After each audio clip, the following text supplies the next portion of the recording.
Direction point! Direction point! A Doctor Who podcast network.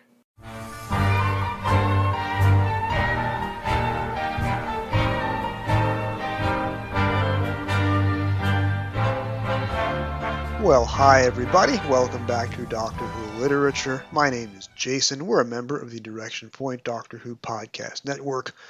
This will be a very short introduction this week. The U.S. presidential election is underway. The last day of voting is Tuesday, traditionally known as Election Day, and we may know results that night, or the next day, or several days after that if recent presidential elections are anything to go by. So my attention has been a little bit distracted. We're going to get right into this week. We are joined by a special guest from the island of Crete, Stacey Smith, the very first guest featured on the show way back in episode 5, joining us again to discuss the 1968 television serial, The Wheel in Space. Let's get to it. Hi, I'm Rupert Booth. I am known as Paul Ferry. And my name is Barry Williams. Together, we host Time Ram. Time Ram's a cruel mistress. It's a random number generator. That also. We roll a number from 1 to 30, and that's our doctor. Then 1 to 300 for the story, and then we ram them together. Even if it doesn't make sense. Cruel, I tell you. Time Ram, putting the wrong doctors in the wrong stories, so you don't have to. You're listening to Doctor Who Literature.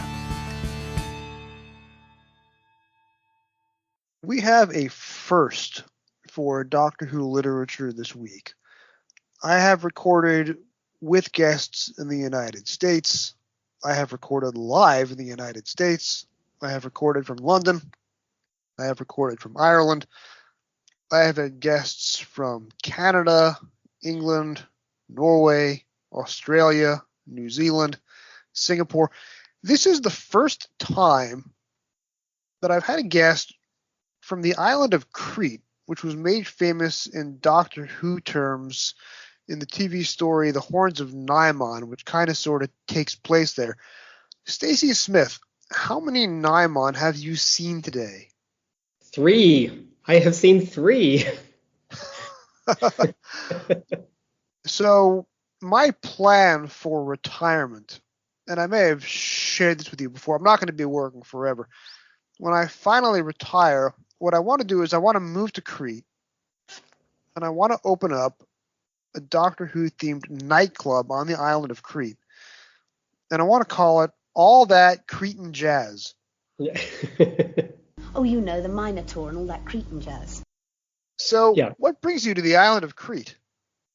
Well, I came here for a conference because that's kind of what I do. But the great thing about my job is that I can go for a conference and I can stay for a weekend. So I'm enjoying a little tiny seaside town where I'm a 10-minute walk from the beach because why not?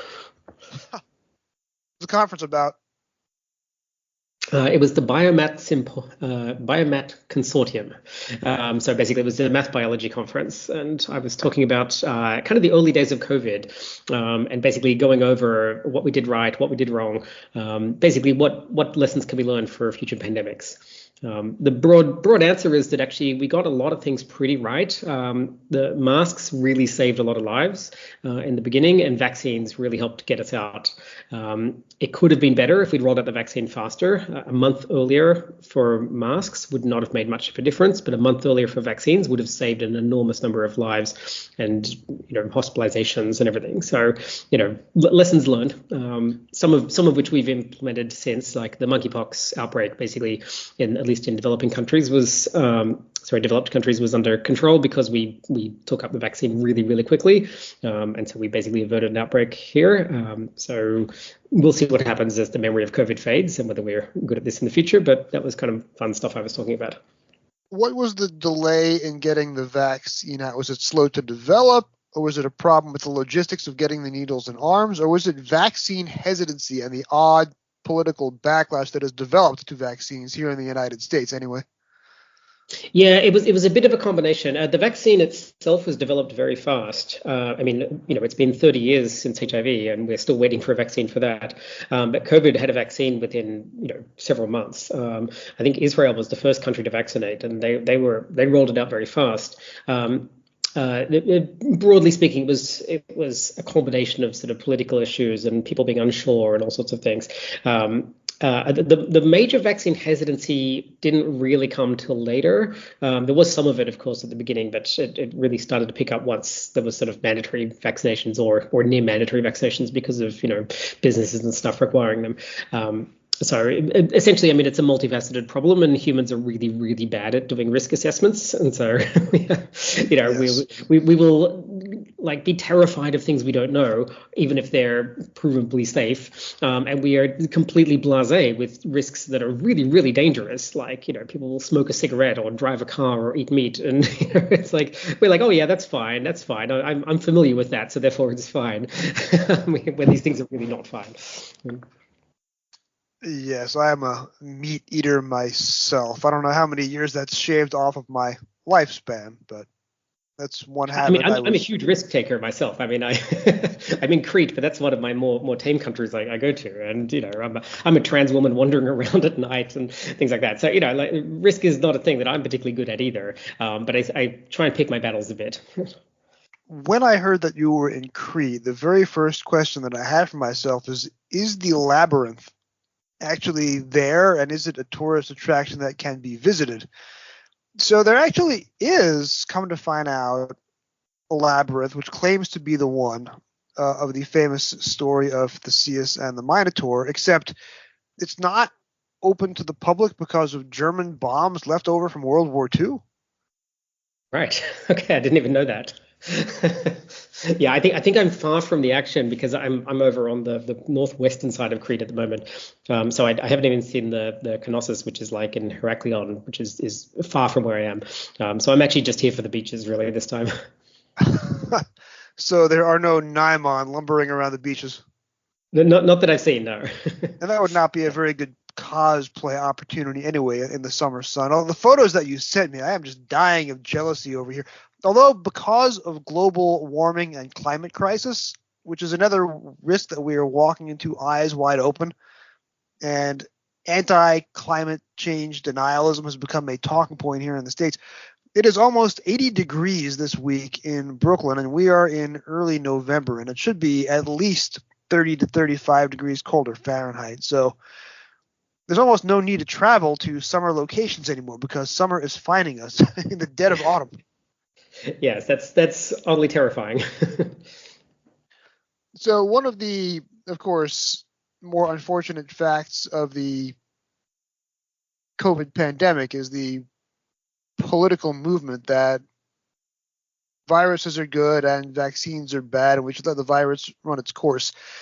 I think there are lessons to be taken to that from this week's book, The Wheel in Space, where you have a commander of the space wheel who possibly not unsuited for command. Terrence does build up several times early in the novelization that Jarvis Bennett is a good person to run the wheel.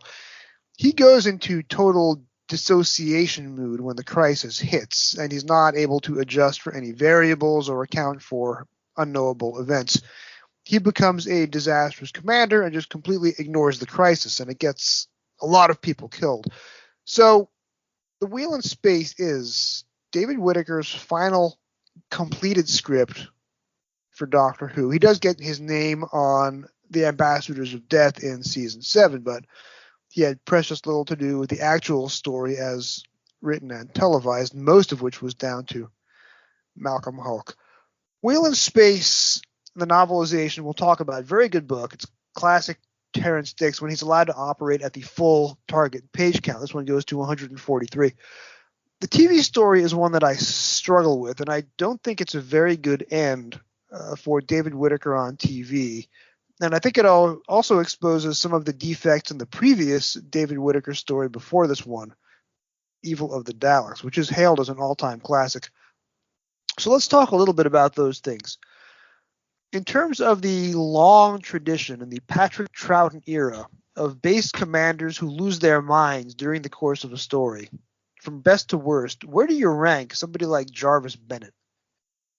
I mean, he's such a generic commander that isn't fit for command.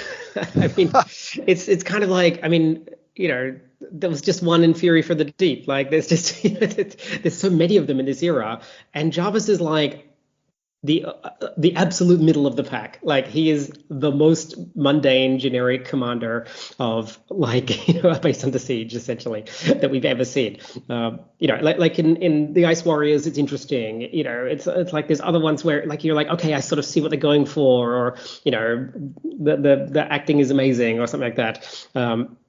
But Jarvis, I don't know. I just, I don't really have a sense of him. And I just finished the book, and I'm like, yeah, okay, he's sort of there. Like, he goes on a bit of a walkabout around the wheel to kind of pretend everything's fine. Yeah, that's Jarvis. I mean, he dissociates starting in episode 4, a little more than halfway through the story, and he spends episodes 4 and 5 genially wandering about the base, smiling. I don't think that is the most dramatic brief that you can give an actor. I mean, you take Graham Crowden in The Horns of Nymon. His brief is not to stand around smiling benignly. He is given a brief and he goes for it, and that's one of the reasons why we all recall Nymon so grandly, and it's why I think there are so many Doctor Who walking tours of the island of Crete, because of a performance like that. He said, his tongue halfway in cheek. Somebody like Hobson in the Moon Base, very good performance. Somebody like Clint in the Ice Warriors, very good performance. There's just not a lot to either root for or against with the Wheel in Space. It's just an odd brief for a character.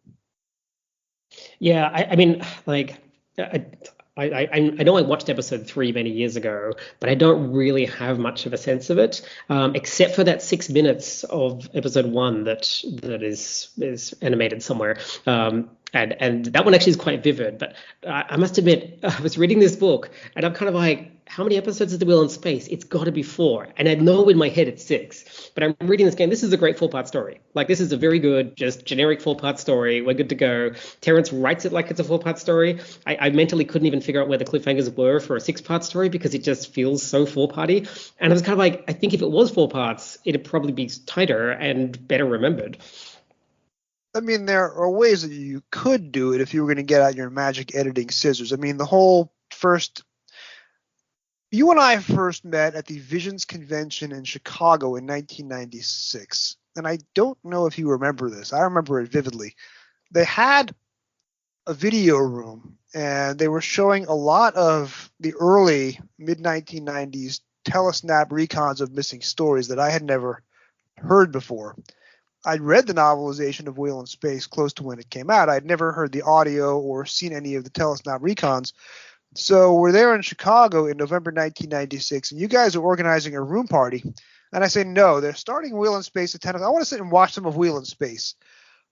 I think I made it about through all of part 1. It was just so dull because you don't get to the wheel until 20 minutes in. The Doctor gets knocked unconscious halfway through episode 1.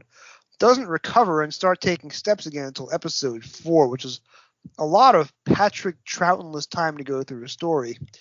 So you guys were up in the room making fun of how bored I must have been to subject myself to black and white recons of the Wheel in Space. And there were so few surviving photos at the episode. I think every other photo in that recon was just that one shot of the servo robot every 10 seconds on screen. It was definitely an experience in endurance, put it that way. So actually, I do remember this because I remember us making fun of you because we all decided that the only way that you were staying awake was to have that contraption from the telemovie wrapped around your head. So spikes would go into your brain if you fell asleep in the Wheel in Space. And I did not make it all the way to the 2.5 hours, and I eventually joined you at the room party, and it was a long time before I watched the rest of the Telesnap recons. So that was when I first saw Wheel in Space. What is your experience with this story? When would you have first read it, heard it, seen it, fallen asleep halfway through, given up on it, listed your VHS copy on eBay, set a bonfire of your surviving episodes 3 and 6 on the Lost in Time DVD, etc.? Yeah, I think I'm I may have seen an episode before the novelization, but I don't remember. No, I don't think I did. I must have read the book first. And the book was such a hard book to find, and I remember just being really, really desperate to find it and searching everywhere, and it was. I mean, I actually generally didn't have a problem finding Doctor Who books. I got very lucky through my whole collection that I had almost no troubles finding anything I wanted, and my local bookstores had stuff in. And the hardest one for me to find really was An Unearthly Child, of all things. That was my last one I collected, and The Wheel in Space was probably the second hardest, I think. And it just I found it just in my local newsagent, where like my brother did like his paper run, and I would take over for him sometimes if he was away or something, and I think I did the paper run for him, and they were going to pay me in cash, and I said, hey, could I have one of your books? And they were delighted, and I didn't realize at the time that, like, because of markups, like, they were getting a great deal, but it was The Wheel in Space, so actually I got the great deal because that thing went for a lot of money later on eBay and stuff. So I knew it as this like holy grail of novelizations, really, and actually other people would then talk about how scarce it was, and so I read it when I bought it, and that would have been probably 89 or something. And then I probably saw the episodes like at some Doctor Who parties or something. They would sort of show random things in the Australian Doctor Who groups. But I don't think I've ever listened to any of the recons or anything, or watched any of the recons, listened to the audio. I'm not really a big audio or recon person. Probably like a third of all recons I've ever watched, I've watched with you, Jason. And so The Wheel in Space is pretty mysterious to me, and it doesn't loom large in the memory. Actually, my strongest association with it is the server robot, but not for that reason. It's for the technical manual. So I had the Doctor Who technical manual when I was young. It was one of my first non-fiction books, and they lovingly describe the server robot. Like, it's a passion of the authors.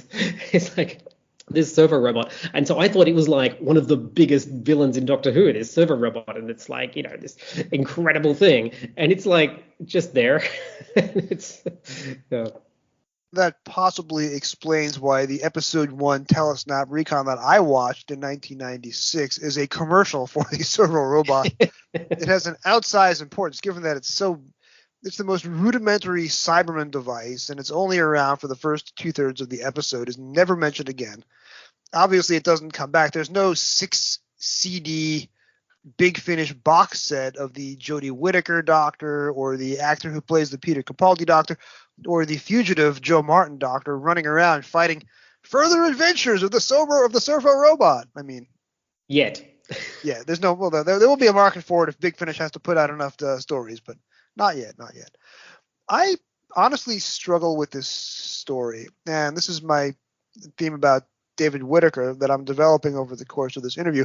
Obviously, I did my Twitter pilgrimage starting in October 2020. I was watching 2 episodes a night. So I covered Wheel in Space in 3 days, probably in February or March 2021. So now we're about a year into the pandemic.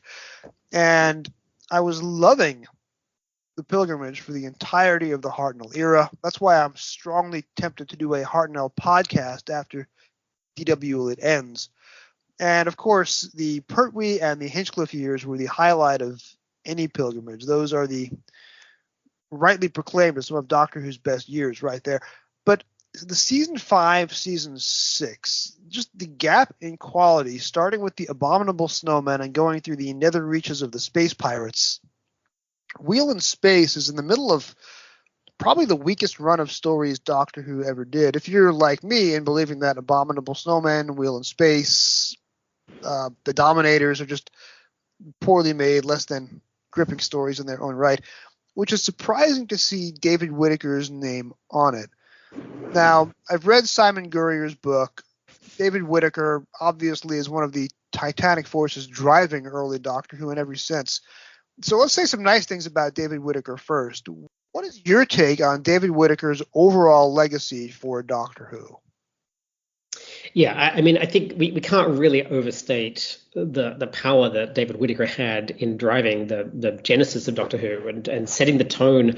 And I think, like, David Whitaker is, like, he's in some ways a very workmanlike writer.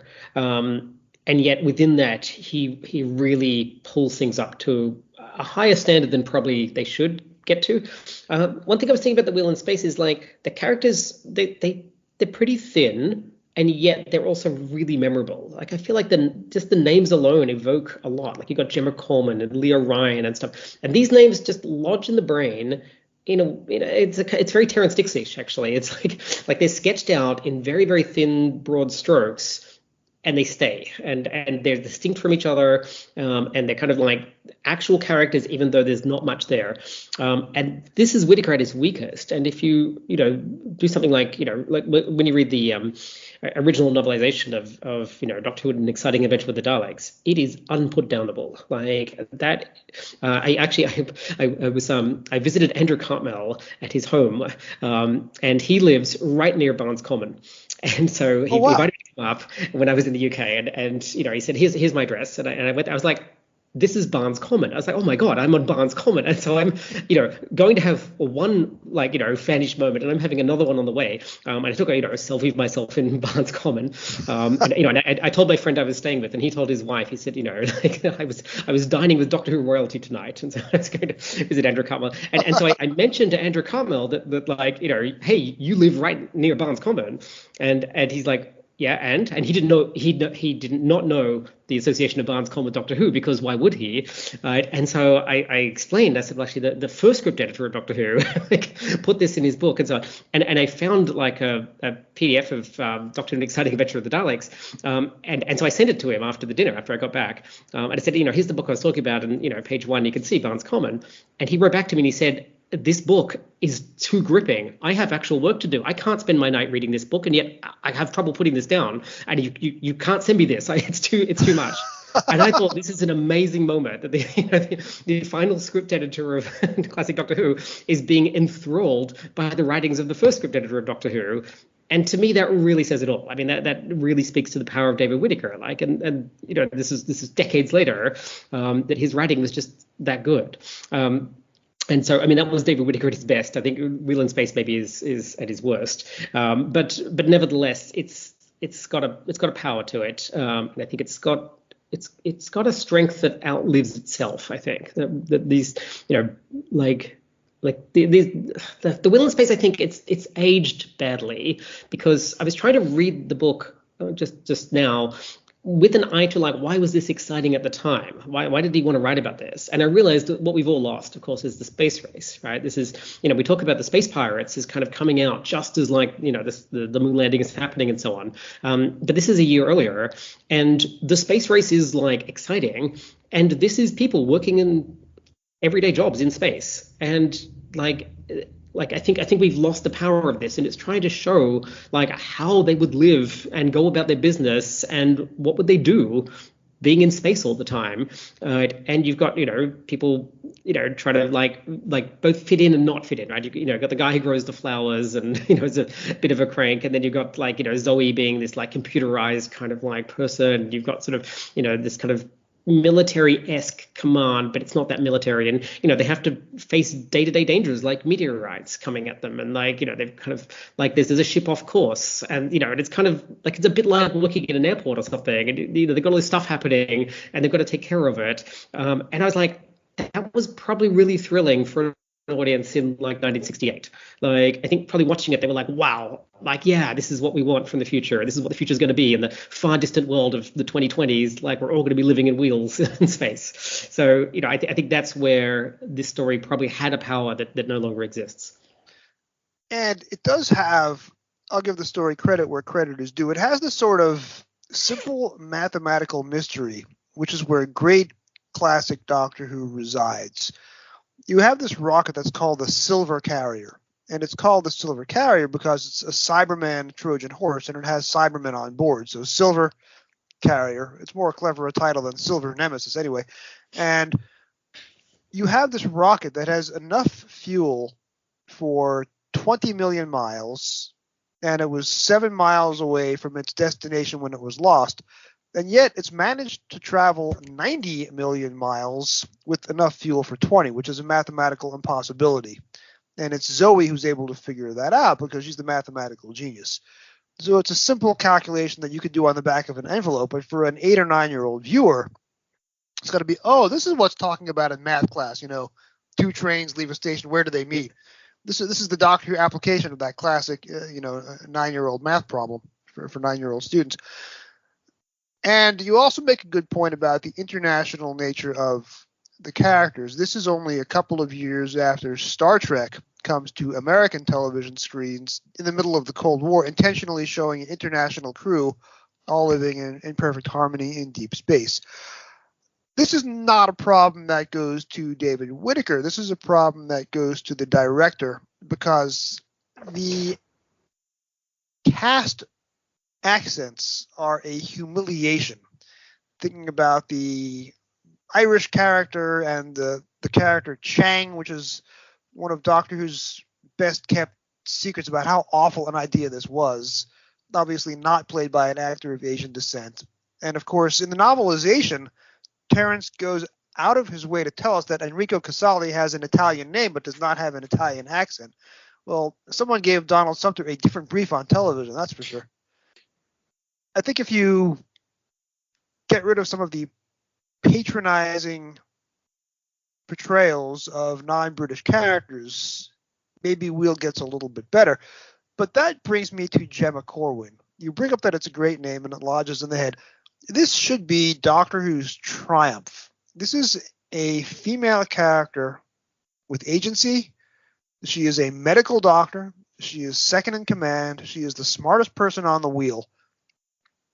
This is the person who needs to be given full command at the end of the story. It needs to be her coming out party, so to speak, for a medical doctor who's smart enough to run the whole thing with her eyes closed. Instead, she's killed off in episode 5, and it's the Doctor's fault, and this is only touched briefly on screen, and the Doctor is forgiven long before the end of the story. You cannot kill off a female character like that. It's just a really, really bad look. Yeah, I mean, I agree. I will say it didn't bother me that much, though, because she's so strong. Actually, I loved her. And actually, I forgot that she died, because like some of the other names that really lodged in the head, they survive at the end. Like you got Tanya and Leo and so on. And I actually just assumed that she'd survived. And so I was actually quite surprised when she died. And I was like, oh, I thought this woman would live. And I think you're right, because she seems so destined to just be the new commander. And she does such a good job of it while she is. And so I think, yeah, through a 2024 lens, absolutely, this would not happen today. There'd be riots in the street or whatever. But I mean, I guess for its time, I mean, you say that she's the smartest woman on the base, and yet there's also Zoe, which is a different kind of smartest woman on the base. The fact that we can argue about the multiple smart women on the base, I think, is great, right?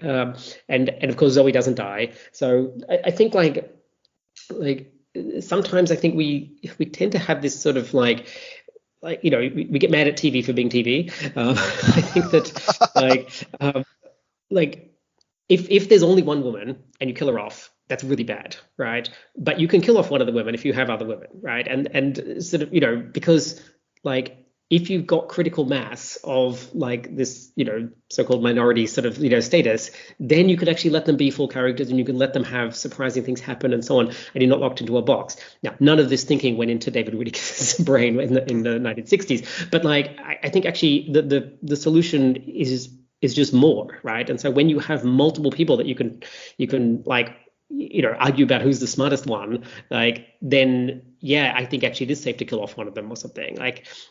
In a sense that the problem goes away when it becomes big enough. And this is sort of a general thing, right? If in hiring candidates and stuff like that, if you have more than 40% representation in any department, you don't need to kind of preferentially choose candidates, because the department culture will take care of itself. Whereas if we're talking about women, say, right, and women are less than 40% in a department, then each one it stands out as being a really important thing, and their flaws get magnified and so on. But when you have a critical mass, then they're allowed to just be people. And so that's sort of what's happening here. And we're being very generous because it was 1968. And Tanya is a strong character, and this is rare for Doctor Who in the day, she gets a romance with Leo that evolves over the course of the story, which brings us to one Eric Flynn, the non-Australian actor who plays the Australian Leo Ryan. Can you give us a sense, as a native Australian yourself, how his accent ranks in the Doctor Who pantheon of attempts at doing Australian? Actually, I cannot tell you what his accent sounds like. I'm sure I've heard it, but I will say that season 5 is not strong on Australian accents, because the Enemy of the World, which is the most recent David Whitaker script, not Evil of the Daleks, Enemy of the World has Australian accents so bad I didn't even know they were trying to do Australian accents. Yes, you are correct. There was, yes, I am forgetting. He did 2 stories that season. And yeah, having a writer do 2 stories in the same season usually means the second one is going to be a little bit weaker. Thinking about Robert Holmes with The Power of Kroll, for example. So maybe we can give Whitaker a pass for having worked too hard that year. And then you have Zoe. Zoe is meant to be a genetic experiment, book smart, but so book smart that, like Jarvis, she cannot function in the real world because she has no emotions and cannot account for variables.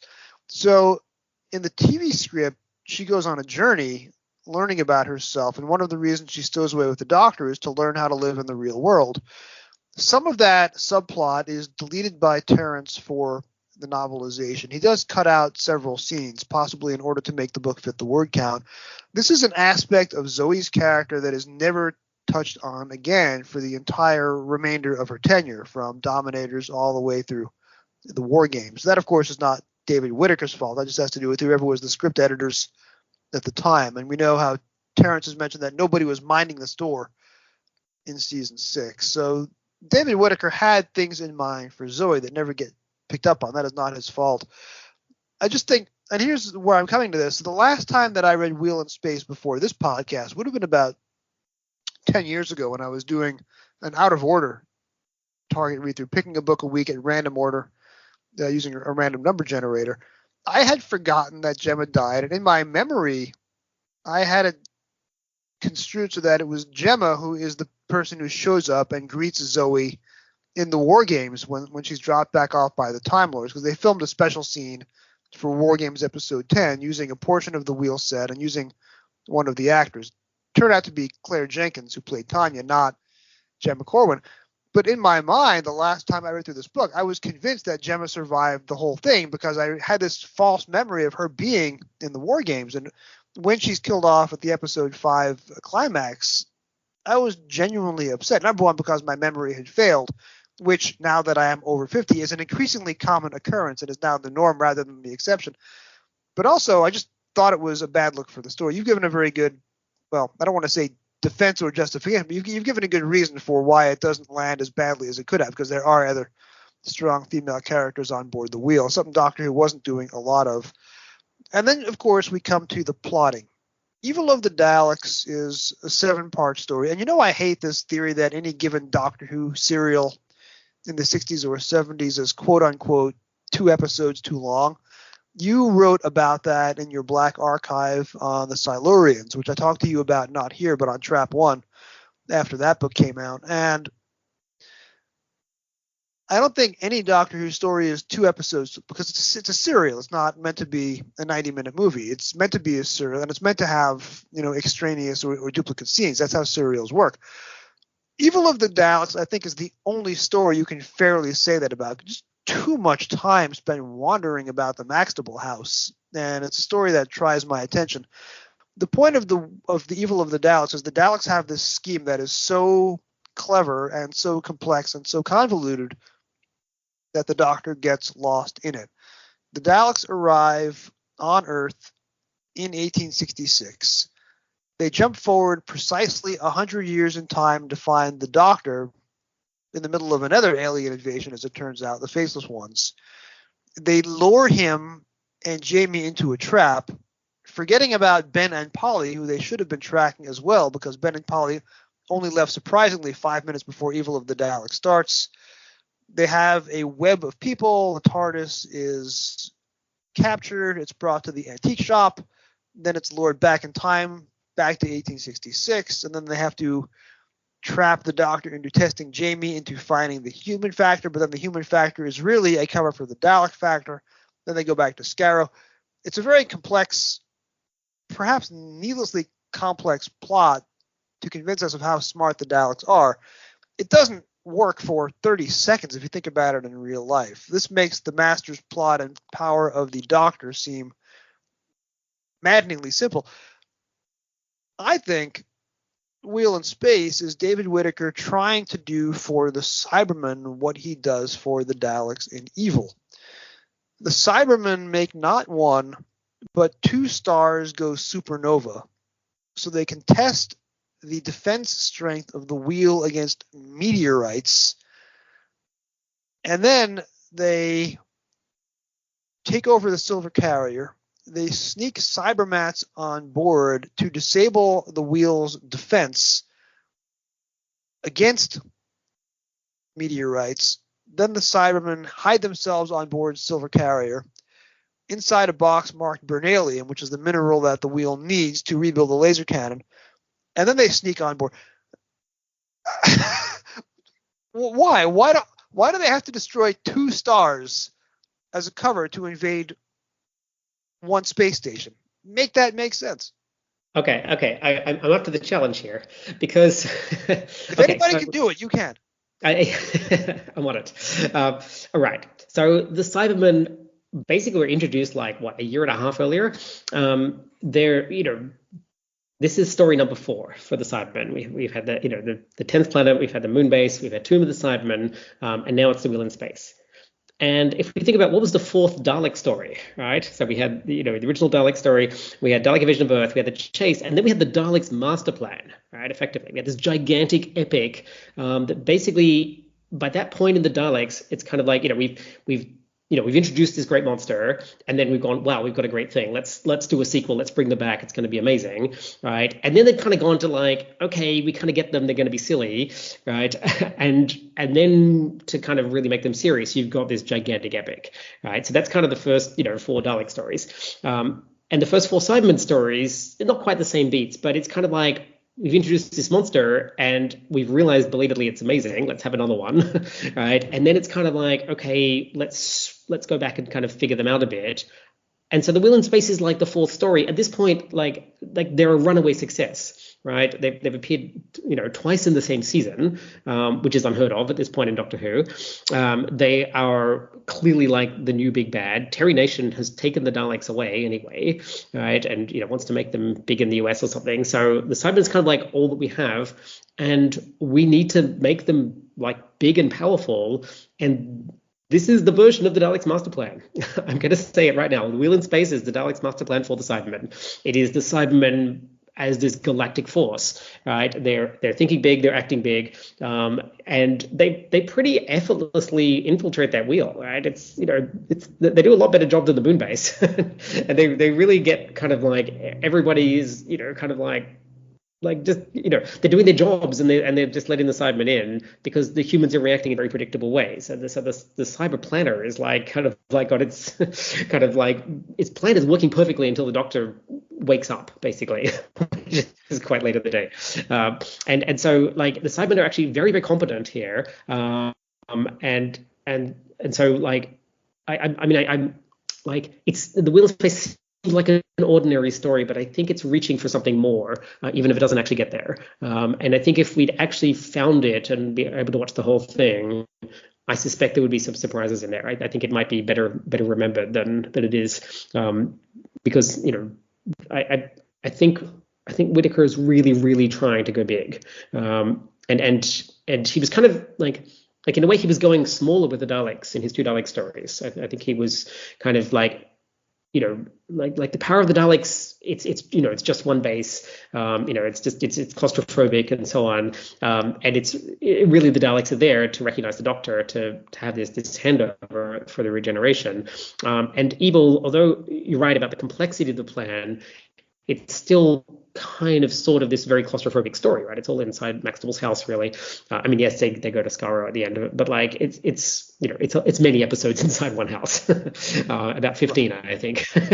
Yeah. And whereas like I think like this is a more it's a more banal telling of a bigger attempted story, I think, in the Wheel in Space. That's my argument. I'm sticking to it. So let's break this down. Dalek's master plan is 12 episodes, not because Terry Nation and Dennis Spooner wanted to tell a 12-episode story. I think it was the BBC controller or some high-up muckety-muck wanted a 3-month-long Dalek story because his mother happened to like them. So they had the 12-episode length forced upon it. You have the first 6 parts are basically a remount of the chase. It's the Daleks chasing the time travelers through a series of exotic alien planets, all curiously named for that planet's one distinguishing feature. You have invisible monsters called the Vizians, but Dalek's master plan is much darker than the chase. You have basically 2 pseudo-companions killed off in the same story. Both Katarina and Brett are killed off in episode 4. You have a 3rd pseudo-companion killed off at the very end of the tale. You have one, Sarah Kingdom. Dalek's master plan, for me, is on my top 60 list as one of the best 60 Doctor Who stories ever, 1963 to 2023, and nothing in 2024 dislodged Dalek's master plan from my top 60. It is a story playing on a very big scape. It goes many planets, many times. You bring back the meddling monk as a secondary villain. You have a Christmas special and a New Year's Day special embedded into the same story. This is Doctor Who saying, all right, we have 12 episodes to fill. Let's fill it with as much stuff as we can. Wheel in Space, on the other hand, has 6 episodes to fill. The Cybermen don't properly show up in full costume until episode 3, because that's what you do with Cybermen stories. The Cybermen never show up until halfway through their own stories, possibly because of limitations with the actors and the costumes. And the Doctor does not confront the Cybermen face-to-face until 9 minutes before the end of the final episode.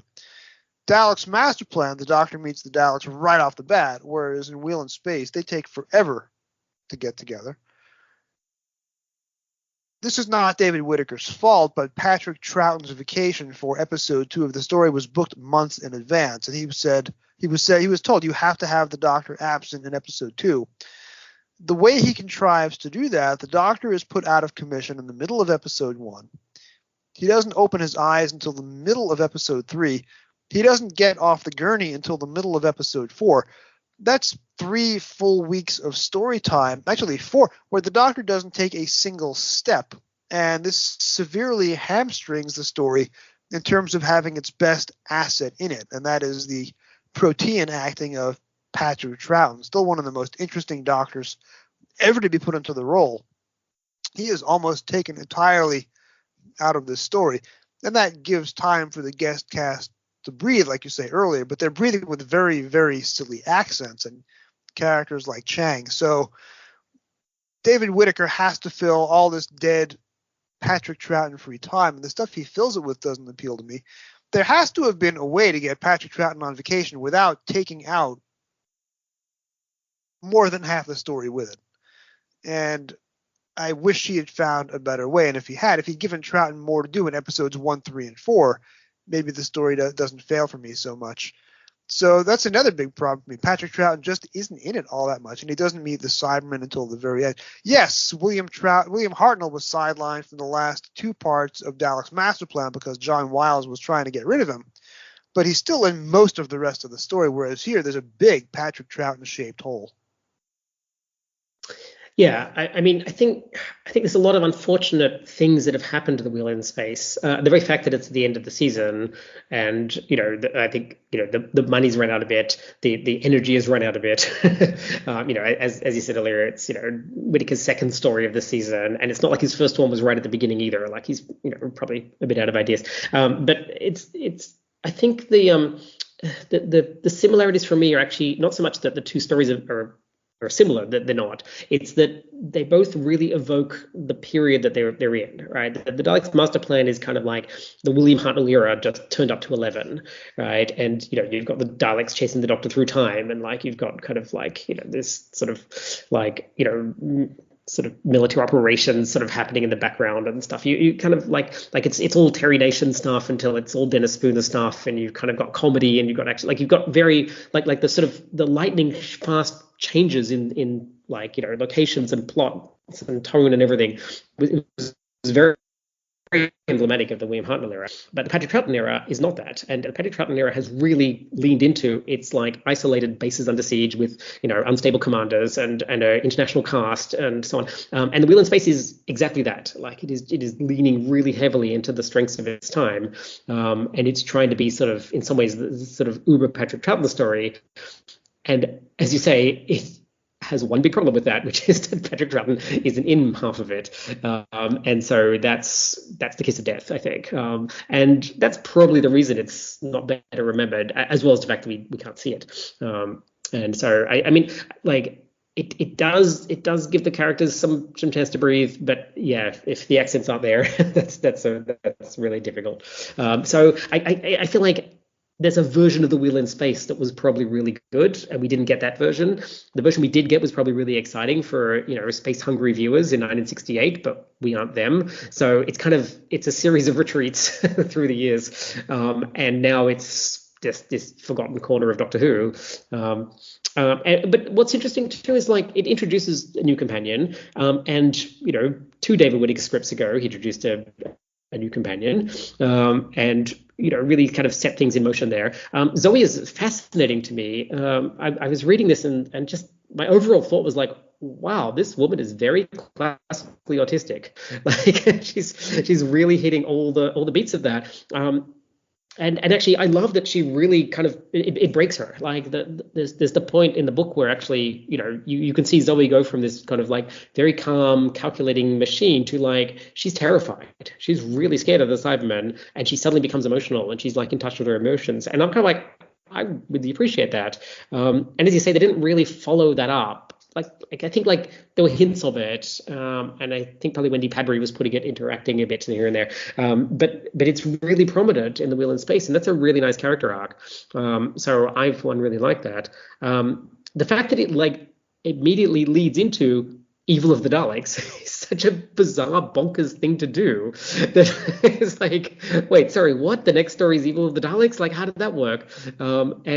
And that would have been really exciting for viewers. I think there's probably, there's probably some way in which, it's a 13-part epic, right? It's 6 parts of the Wheel in Space. It's another 7 parts of a Dalek story. That would have been super exciting for viewers in 1968 to be like, oh, wow, we just finished the Cybermen. We're going to have some Daleks. Like, we, of course, forget that because that's not where Evil of the Daleks sits for us, but it would have been for a lot of people.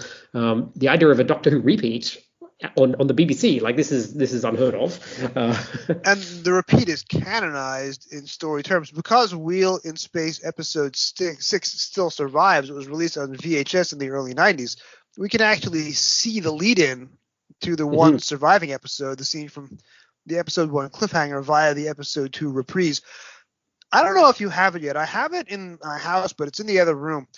It's Fraser Hines had his name put on a novelization of the Evil of the Daleks repeat. It was written by Mike Tucker and Steve Cole. Fraser Hines gets his name on the spine. It came out as a hardcover last year. I had the hardcover in my hands when I was in Who Shop in London a few months ago. But a Target-style paperback cut-down of the novelization with Fraser Hines' name on the spine was just released as part of Doctor Who Magazine 609. If you buy DWM 609, it comes in a bag, and inside the bag is the issue of the magazine and the Target-style novelization of Evil of the Daleks, the repeat. And it starts with a 10-page TARDIS scene where the Doctor is setting up to introduce the story to Jamie and Zoe on the TARDIS scanner, following on from the end of the Wheel in Space. And it ends with a 5 or 6 page epilogue wrapping up the repeat. However, I just covered this on Trap 1 with Mark and with Pete Lambert. The Target novelization of the Fraser Hines book is a cut-down version of the hardcover, and it eliminates several characters and plot beats. So it's a much abridged version of the story. It's poorly edited because Maxtable's daughter is taken out of the paperback, although she is referenced one time. which is going to be very confusing to the first-time reader. And it's Evil of the Daleks told in 4 parts instead of 7. Part 1 is only there in 1 or 2 scenes. Part 2 is only a few pages. Kemmel is there, but Toby is taken out. Terrell is taken out. Ruth Maxtable is taken out. So you could only get the paperback if you buy DWM 609. I special ordered it from the UK so I could read it from Trap 1, since that issue hasn't hit the States yet. But it is an attempt to tell the repeat of Evil of the Daleks in a book that you can put on your shelf in between the Wheel in Space and the Dominators, while still having the much better John Peel novelization of Evil 5 or 6 books to the left on your shelf. Yeah, that's really neat. I own the hardback. I haven't read it yet. I didn't know that it was tying into the repeat. That's actually really cool because, I mean, I was kind of a bit like, wait, they're doing this novelization again with now Fraser Hines. I was like, okay, I bought it, but I wasn't enthused to read it, but I am now. So it really got me excited. The press release for the hardcover teases that it tells a separate story, and it says something to the effect of, quote unquote, Zoe's adventures with the Doctor might end even before they begin.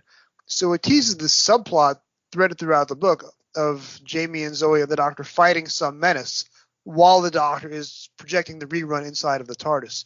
Unfortunately, the paperback does not have a single hint of that. The only bits that tie into the Wheel in Space is the 10-page prologue and the 4-page epilogue. So we were promised a subplot that doesn't exist, at least in the paperback version.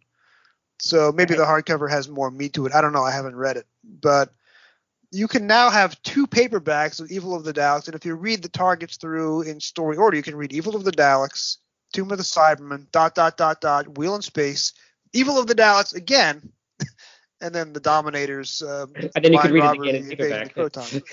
Exactly. So just in terms of production order, Tomb of the Cybermen was actually the last story made in production block 4, which begins with the 10th planet and ends with Tomb. So Tomb is the last story made in season 4, but you would never know the money's run out because Morris Barry does a phenomenal job directing it. So Abominable Snowmen is actually the first story made in the season 5 production block. Wheel in Space is the anti-penultimate story in the season 5 production block. Dominators and the Mind Robber are made at the end of season 5, but both are held over to start season 6, whereas the season 6 production block was cut in half to accommodate Patrick Troughton and only runs from the invasion through the War Games. And even with that, the production office could not make season 6 work, even though there were only 5 serials made in it. And they kept losing stories left and right, and that's why the War Games had to be 10 episodes long, written by Terrence and Malcolm, probably over a long weekend. The wheels are coming off Doctor Who at about the time that the Wheel in Space is being made with Peter Bryant and Derek Sherwin. And it definitely shows when you're watching late season 5 and all of season 6. The invasion is amazing. The War Games is amazing, but the rest of it is Mind Robber is great too, but the rest of it just really, it's the wheels flying off. It's the wheels in space. I mean, it just struck me that, if Victor Pemberton had dropped the ball on Fury from the Deep, David Whitaker would totally have stepped in and made a, 12-part Wheel in Space for the end of that season. So, who knows what we could have got. And I'll point this out in the audio essay that follows this one, but David Whitaker starts off the story by rerunning the last 60 seconds of Fury from... They reused the last 60 seconds of Fury, and they had to give Victoria Waterfield credit for episode 1 of The Wheel in Space. So Zoe and Victoria are... Actually, no, Zoe's not even in episode 1. So Victoria is the companion in episode 1 because her name is in the credits. And Wendy Padbury's is not. Wendy is not introduced until episode 2. And then you basically start off, he compresses all of the Edge of Destruction into the next 5 minutes with the fluid link and the time vector generator and the fault locator. Now called the fault indicator. It's really a throwback. I'm reading this going like, wait, what era am I in? It's like, a Troughton era story where they're talking about the fault locator and the Mercury. I mean, David Whitaker was so obsessed by Mercury.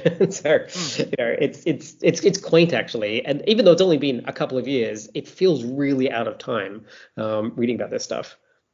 It almost feels like David Whitaker clearing his throat, trying to figure out how to get this story started. And we don't meet the wheel crew until like 20 minutes into episode 1. And again, I'm sure somebody out there with magic editing scissors can make a 80 to 90 minute version of The Wheel in Space that sings and hums and whistles. So I'm going to do my audio essay on the book, but I did send you a PDF copy of the book. And now that the Internet Archive has been hacked and is offline, I had to send you a copy off of my external hard drive. It's no longer available on the Internet to be linked to. But since I sent you the assignment of reading this book while you are in paradise, let me give you a few minutes to talk about the book before I move on to the audio essay. Yeah, I mean, the book is very readable. I was at a conference and I just had it on my iPad, so I was reading it in like 10-minute chunks, either while waiting for breakfast to be served, or like there was a coffee break, and then we like had a few minutes to spare before the next talk, so I just like pop upstairs and just get on my iPad and read a bit more, and it's gripping. Terrence is a master writer in a sense. Like you slip into it so beautifully. And I remember being a bit worried about time, because I was like, well, I'm at a conference and I'm sitting there concentrating all day and so on. And I was a bit worried I wasn't going to make it. And when you sent me the PDF and I started reading, I read like the first few pages and went, this is not going to be a problem. And it was done in 2 days. I mean, it was even with a lot of commitments in those 2 days. So that is a beautiful thing. I sort of feel like with all the effort that it takes to find that novelization, for me, like a little bit at the time, and then for so many people, many years later, it's such a sort of warm cup of cocoa. Like it's just a lovely read, and not much stands out about it, but in a way that's a good thing. Like there's everything just flows beautifully. You're like, yes, this is a nice Terrence Dicks Doctor Who story of the kind that maybe fall in love with the show in the first place. And so, I mean, I think this novelization could have easily happened a decade earlier, and it would have felt the same. Whereas I think I was thinking that the novelization came out, I think, 88, and you have a better hand on the schedule than me, but like this is just around the time that the novelizations are undergoing a renaissance with the McCoy era novels and so on, where the young and hungry writers are writing much deeper, more thoughtful kind of proto new adventures. And then you've got the Terrence just sort of like typing away in his typewriter, producing the same old thing, and it's kind of lovely that that's sort of coexisting there, because I think there was a need for both, actually. So this is August 1988. It comes out in the summer of 88. I am almost 15 years old. It is, I think, the last or second to last novelization to have the neon tube logo. We had already introduced the McCoy logo in Time and the Ronnie, which is one of 2 books bearing the number 127. And we'd seen the McCoy logo on the Underwater Menace, which is a Patrick Troughton story. And then starting with Edge of Destruction, it's on every single book until the end, the tail end of the Target range. So this is one of the last books that has the neon tube logo on it. It is a full-size book, 143 pages. It's about the maximum Target page count until a little bit later on when the McCoy books start to clock in at 150-plus pages. But we've only had one McCoy book by August 1988, even though all of season 24 has already aired. The next McCoy book is 4 books after this one, Paradise Towers. And then after that, we get the other 3 season 24 stories in a 4-book span. So the McCoy books are being cycled in. Dragonfire is perhaps the first of the great McCoy novelizations. That's Target book number 137. But then you don't get, for example, Ghostlight until book 149, Curse of Fenric 151, Battlefield 152, Remembrance of the Daleks, which I desperately want to have you back to talk about, is book 148. So the great, great, great McCoy books are still 2 years ahead of Wheel in Space on the schedule. But while Terrence doesn't have the advantage of challenging himself with something like Remembrance or Curse of Fenric, and when we see Terrence in the new adventures with Time Worm Exodus, I think this is Terrence absorbing the lessons of the McCoy era. They just haven't been learned yet because Andrew Cartmell's mark on the show has not been felt when he's typing up this manuscript. This book, for me, cures most of the problems with the story. The problems that I outlined to you with The Wheel in Space that I wrote down during my pandemic viewing in early 2021. Those problems are invisible in the novelization. That's all credit to Terrence Dicks knowing how to make this work. He puts in enough observations and transitions and connective tissue that the book works much better than the TV story does, I think. And I should point out that on the ratings guide, you have just posted my review of The Chase, which I also wrote in early 2021 during my Twitter pilgrimage. I have very complimentary things to say about The Chase. So anybody who wants a defense of The Chase, please go to the ratings guide. It's one of the top reviews as of right now. Yes, well, actually, the email address that I've been using for the past 30 years, which has been where all the ratings guide stuff has happened, is about to die. So I have been scrambling to save everything and do it. So I've been massively reformatting things behind the scenes. And yes, so your review was actually the last of the regular order of reviews. And so after that, everything is in turmoil. Oh, wow. Yeah, I've reviewed almost every classic series story that I had not reviewed before, all the way through season 18. So there's a lot of Jason reviews coming for the Troughton era, the Pertwee era, the rest of the Tom Baker era. So that's all sitting in your new inbox. And what is your new email address, Stacey? outsideinatb@gmail.com. And when does the next Outside In volume come out? Well, I just finished writing the very last piece for it, so it should be out, I think, in probably early in the new year, I think.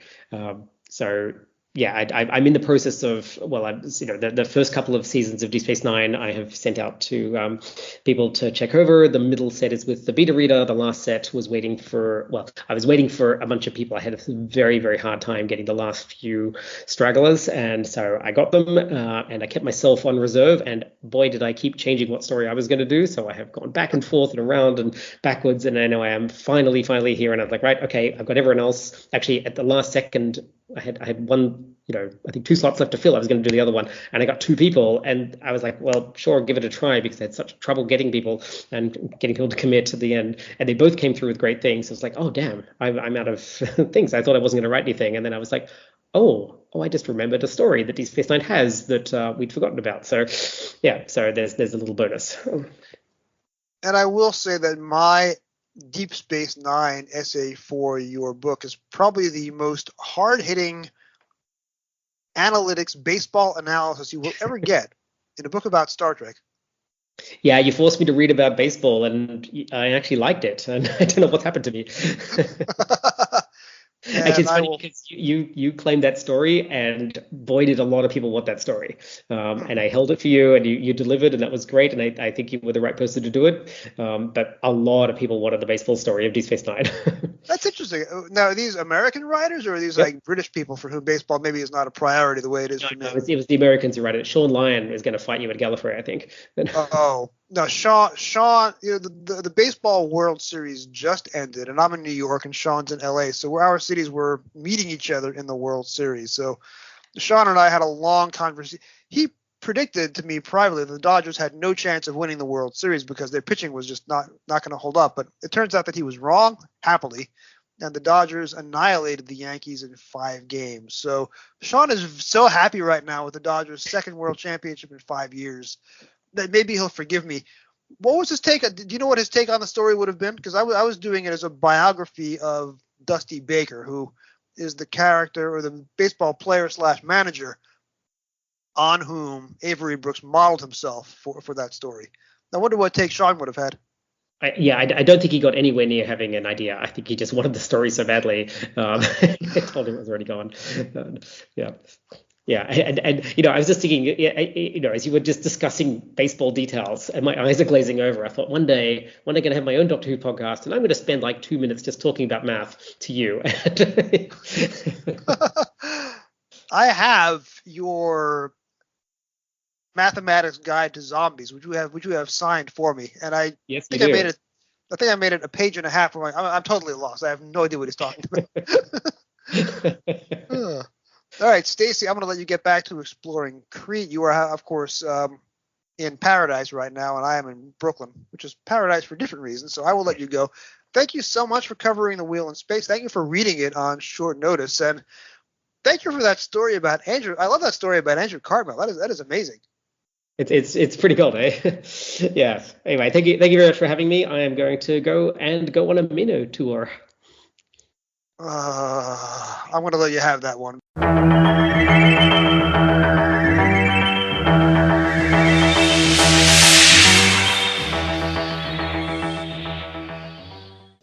Doctor Who, The Wheel in Space, by Terrence Dicks, televised as The Wheel in Space, teleplay by David Whitaker, from a storyline called The Space Wheel by Kit Pedler, with the character of Zoe, created by Derek Sherwin but named by Peter Ling. Got that? There'll be a quiz later. Televised April through June 1968. Paperback release date August 18th, 1988. Target book number 130. Cover artist Ian Burgess. When the TARDIS rematerializes inside a rocket, the Doctor and Jamie are alarmed by the presence of a hostile servo robot. They discover that the rocket is drifting in the orbit of a giant space station, the Wheel in Space. Once inside this magnificent spaceship, they are bewildered by its complexity and sheer size. The technicians and programmers are highly trained, but who are they working for? By the way, the story never answers that question. Suspecting the worst, the Doctor is still horrified to find the deadly Cybermen in control. What evil plan are they plotting? Who or what are the Cybermats? Can the Doctor trust anyone on board to help him stop the wheel as it spins relentlessly through space? For those of you who've been following Doctor Who literature since episode 4, which I released nearly 3 years ago this week, first of all, thank you. You'll know the highlights of the reason why this podcast is a Terrence Dicks house. The man made maximum impact in the minimum possible page count, never wasted a word, always found the perfect single-sentence description of tertiary characters that seared in your head forever, always subtly fixed plot holes, or gave amusingly wry explanations for bits of plot illogic, made liberal use of grabby adjectives like weird or savage or gleaming. Episode 4 was Terrence's first novelization, Doctor Who and the Auton Invasion, the print adaptation of Spearhead from Space. And this, episode 130, is his novelization of The Wheel in Space. The best known fact about this book had nothing to do with the prose, but rather with the warehouse fire that destroyed much of the print run, leading the book to be scarce and to sell at hefty resale prices on the convention circuit. Come to find out, though, that best known fact isn't even true. There was no warehouse fire. The print run of 23,000 was par for the course for Target in 1988, and yet I see copies of the novelization selling for as much as $90 on eBay, where the book that came out 1 month earlier, Nigel Robinson's novelization of The Underwater Menace, featured on episode 129 of this podcast with my special guest Nigel Robinson, sells for about 1/6 of that. So the one thing everyone remembers about this novelization is something that never happened. What I'll do this week is discuss what Terrence does in print to resolve the many problems I have with the TV serial, as Stacey and I discussed earlier in the episode. Now, I have done many sentence-by-sentence breakdowns of Terrence novelizations over the life of this podcast. If you're new to the show, welcome. Please enjoy my hefty back catalog. This podcast has many more yesterdays than tomorrow. So consider this a brief episode to whet your appetite for all things Terrence Dicks. But first, a brief snippet of the tortured plot logic that Stacey made a good effort of defending just now. This comes from The Wheel in Space, Episode 5. I think it reasonable to assume that the Cybermen caused that star to go nowhere. Deliberately causing the meteorites to deflect from their orbit, to destroy the wheel? No, not to destroy the wheel. To make you want to use the laser. Then they sent in their Cybermats to attack the laser and destroy the vanadium. Then you'd touch that drifting rocket and find a big crate. With the Cybermen inside it. It was the only way they could get into the wheel. And now you think they've repaired the laser? Oh, they must have done. I mean, otherwise they'd be smashing up the wheel, wouldn't they? So you see, this isn't just an attack by an alien race on a space station. The Cybermen have another purpose. What? They have an overriding ambition to invade the Earth, plunder its mineral wealth, and somehow they see a way of doing it through this wheel. But how can we stop them? I don't know. Got all that? There'll be another quiz later. This is a good book, the novelization of Wheel in Space, though. It's 18 chapters, which makes the tale seem longer than its 137 pages of text. Terrence constantly flashes between character POV, little moments you barely realize are there, which stitch the story together, in retrospect, into a lived-in, reasonable, realistic tale of outer space adventure. The TV serial opens with David Whitaker, perhaps not sure how to tell the story, so he does resort to greatest hits. We get a replay of the final 60 seconds of Fury from the Deep, which does give Terrence a chance to retell Victoria's departure, only to change it, so now she's been adopted by the Harrises, rather than merely crashing with them indefinitely, as happened on TV. Whitaker then goes on to recap his very first Doctor Who script, The Edge of Destruction, to get the Doctor and Jamie out of the TARDIS, with Terrence adding dialogue not on TV about the TARDIS's, quote, automatic defense network, which the Doctor says he disconnected, otherwise we'd never even leave the TARDIS. Jamie's on-screen nap is explained because Jamie's a fighting man, and that's what fighting men do, get their sleep in whenever they can. Now those are words to live by. I'm not even a fighter. On page 22, Terrence giddily characterizes the servo robot that takes up so much dead air in episode 1, and makes it more interesting than Whitaker managed to. Quote, its sensor globes flashing wildly in robot astonishment. That's the name of my punk band, Robot Astonishment. In chapter 3, Terrence downplays the strange and unsettling array of fake accents given to the Wheel crew, apart from Flanagan on page 42 being, quote, a massive Irishman, such that in the book you can't tell that Leo Ryan is Australian, Tanya Lernov doesn't sound Russian, and Enrico Casali, well, quote, there was no trace of accent in his voice, page 32, which is not, bless him, how Donald Sumter played the part on TV. What about radio, Rico? We must contact Earth for assistance. No, not a chance. Though I could fix it up okay, but I need some transistors. Jarvis Bennett's character arc may be one of the more improbable ones in Doctor Who history, but Terrence sets it up nicely on page 40. Quote, Bennett was a good enough commander to admit it when he was wrong. Chapter 4, the beginning of the episode 2 material, ditches a lot of the back and forth technical dialogue, lines that nobody in fandom goes around quoting, and that nobody will miss in the book, which helps us get to the story, how different people from different nations of Earth come together to defeat an invasion, minus all that extra techno-babble. One thing you can do in the targets, because they were published out of TV order, is foreshadow stuff that's already happened several dozen books ago. Terrence uses the Wheel in Space book to foretell a story he already told 19 years before this book came out on TV, in the War Games. We must see about getting you home, says Gemma. Home. That'll be the day, said Jamie Riley, thinking of the Scotland of 1746. He'd no chance of reaching that without the Doctor. Precious little with him, he sometimes thought. Pages 45 to 46. And on page 48, Terrence, as always, is completely befuddled by the good ship Women's Lib and all who sail on her. Quote, Jamie had had quite enough of being patronized by some bossy wee girl. That is Zoe's welcome scene, by the way. It's an 18-chapter book for a 6-episode serial, with the cliffhangers falling neatly every third chapter.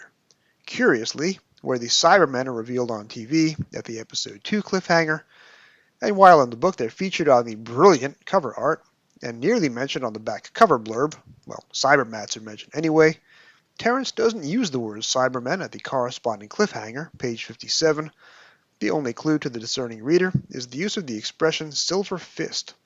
The full description appears on page 60. That's early in chapter 7. Terrence has a chance to explain away certain elements of the story that make the viewer go, huh, that would never happen in a regimented outfit like the Wheel. Bill Duggan, keeping the metal Cybermat as a pet, for example, Terrence gives him plot armor, page 64, quote, "Perhaps it had come on board with one of his alien plants, he thought, maybe grown from some kind of egg.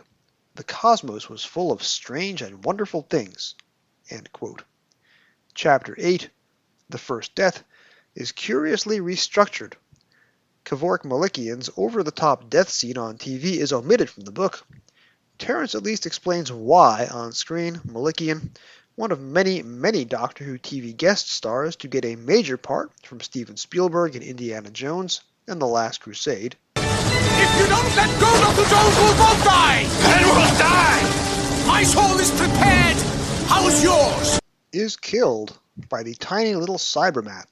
Page 72, the device that rendered the Cybermats harmless when they had specific tasks to perform had been removed. Now, they were killers. But this death scene on TV is taken out, replaced in the text by a scene not on TV, so either invented by Terrence for the book, or taken by Terrence from the rehearsal or shooting scripts that got deleted in pre-production, where Rudkin learns that his quest, soon to be derailed by the Cybermats, is a wild goose chase, so the staging of his death is not seen in the book. Rather, his body is discovered after the deed has already happened. There's a minor subplot on TV where Zoe learns that her pure mathematical training has rendered her useless in a crisis, as she can't act on emotion to make intuitive leaps.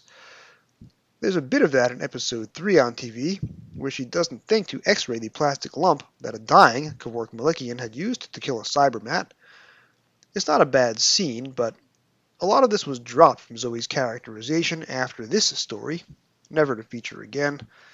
So that's perhaps one reason why Terrence removed that particular bit of dialogue from the book, along with all the technical dialogue that I mentioned earlier.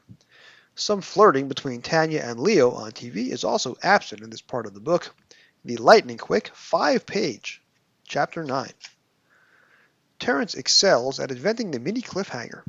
I quite enjoy the end of Chapter 10, which could have been a TV cliffhanger in its own right. Page 86. There was a sudden whoosh as he fed air into the chamber. He studied the dials for a moment, then gave the 2 men a thumbs-up sign. Removing their helmets, all 3 men climbed the steep flight of steps leading up out of the loading bay. The huge wooden crate was left on the floor of the loading bay. The Trojan horse of the Cybermen was on board the wheel. Duggan's death in Chapter 12 is very sad, as Kenneth Watson, previously seen as Craddock in the Daleks' Invasion of Earth 2150 movie, brought him to life very well. Plus, you never like seeing anything bad happen to a guy named Duggan in Doctor Who. Terrence restages this for the novel, either via his own imagination or by some vestige from the scripts he was typing up. On TV, Duggan is killed when he attacks the wheel computer banks with a wrench and is blowed up. In the book, page 101, he is shot dead by Leo Ryan after that same wrench attack. The book version is better, I think. More vivid, more gruesome, sad, as Duggan had been a cheerful friend in episodes 2 and 3, but is now murdered by a colleague after becoming brainwashed by the Cybermen first and not in control of his own actions. Not that the TV script gives any time over to mourning him, but I suppose that's my job. Terrence also adds a few sentences of Gemma consoling Zoe, who's gone into shock after the murder of Duggan, which you won't hear on the surviving audio either. Terrence builds up a mini cliffhanger at the end of Chapter 14, giving Casali more to say about the meteorites, giving him a new and more dramatic line to speak to close out the chapter. Page 114, quote, and this is minus Donald Sumter's TV accent, "There they are, swarms of them, and they're headed straight for this wheel." Also in this chapter is Brawling Flanagan's big fist fight, 2 against 1. Terrence has been selling the character all book, calling him a massive Irishman twice, and then a burly Irishman the 3rd time, although the spelling of the name Flanagan differs in the TV credits from how it's spelled in the book. I can guarantee there's a fact you will not need on any quiz. The episode 6 material takes up just 21 pages of text, so each page covers not even a minute of screen time on average. The final chapters consist of short 2 or 3 paragraph bursts, and they go by fast without much sentiment, until Zoe climbs on board. Terrence makes good use of the decision to have the first 60 seconds of Episode 1 recap Victoria's departure, because he brings us home on page 143 with a very lovelorn but fickle Jamie already moving on to his next quasi-love interest. Quote, Jamie realized that the Doctor was telling Zoe the story of one of their recent adventures, the one in which they'd first met poor Victoria. Jamie wondered if she was happy in her new life. He hoped so. Curiously, he was finding it hard to remember her face, especially with Zoe's vivid little face gazing enthralled at the screen. Jamie noticed something else. Consciously or unconsciously, the Doctor must have operated the controls before sitting down. The TARDIS doors were closed, and the center column was rising and falling. The TARDIS was already in flight. Jamie hoped Zoe wouldn't be too scared by the Doctor's Dalek story, because now, like it or not, she was on her way. This week, over on the Trap One podcast, I discussed, along with Mark McManus and Pete Lambert, both frequent guests on this show, the new paperback edition of the Fraser Hines and Steve Cole and Mike Tucker novelization of Evil of the Daleks, which is meant to fit on your bookshelf after The Wheel in Space and before The Dominators. It is a feisty, fiery conversation. Pete and I get into it several times about Evil of the Daleks. That's over on Trap One. But next week, on Doctor Who Literature, Mark and Conrad, also from Trap One, both great friends of the show, are joining me to discuss the final televised Colin Baker serial, but not the final Colin Baker novelization. It is going to be week 3 of our intermittent 4-week season on Trial of a Time Lord. We are going to close out the saga, even though the book cycle continues with an earlier story, with Doctor Who, The Ultimate Foe by Pip and Jade Baker. That is next week on Doctor Who Literature. Thank you for joining me on another episode of Doctor Who Literature. The executive producer is David Barsky. Each episode is produced by Jim Sangster and yours truly. This week's episode was written and edited by me. Our logo was designed, and our YouTube channel is run by Jim Sangster. Special thanks to my special guest, Stacey Smith, calling in from the island of Crete this week. This podcast can be found on your podcast app of choice, with all past episodes at podcasters.spotify.com/pod/show/Doctor Who Lit. It really helps if you rate 5 stars and subscribe. You can find me on Blue Sky and YouTube at Doctor Who Novels, that's Dr. Who Novels, and on email at Doctor Who Literature, that's drwholiterature@gmail.com. Thank you for listening, and whatever you do, keep turning the pages.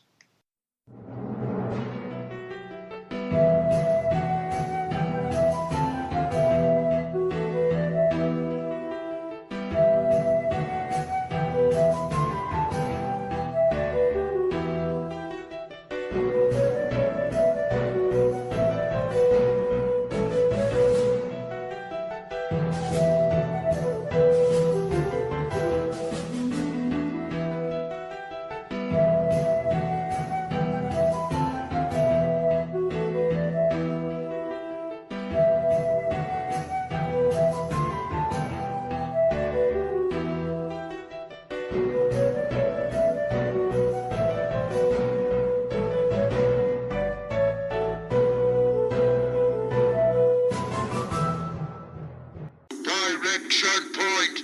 Direction point! A Doctor Who podcast network.